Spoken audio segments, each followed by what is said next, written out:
నేను కోరుకున్నవాడు ఇతడే. సర్ప్రైజ్, అంతా సర్ప్రైజ్. 7 కొడుకులు లేవండిరా, 1 2 3 4 5 6 7 బయట వెళ్ళరా. ఇదిగో 7 కొడుకులు అందరూ ఉన్నారు. శామ్యూయేలు అక్కడ కూర్చొని ఉన్నాడు. ఇదిగో వినండి, నేను కోరుకున్నవాడు ఇతడే. అంటే సర్ప్రైజ్. మనం ఇంట్లో ఏదైనా వస్తువుని వెతుకుతా ఉంటాం, నెతికి ఇదే అంటే సర్ప్రైజ్. అందరికి ఒక సర్ప్రైజ్. శామ్యూయేల్, నీకు కూడా ఒక సర్ప్రైజ్. నేను కోరుకున్నవాడు ఇతడే.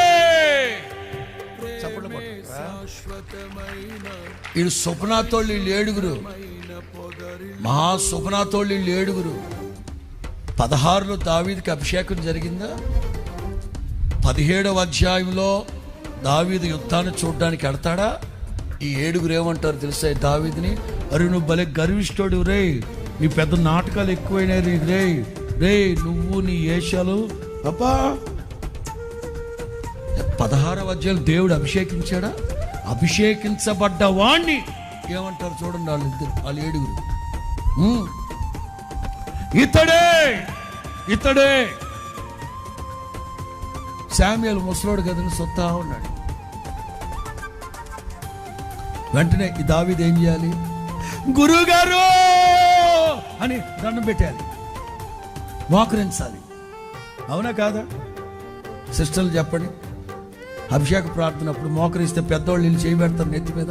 ఇప్పుడు శామ్యూయేలు కూర్చొనే ఉండాలని అక్కడ. ఇతడే అని చెప్పి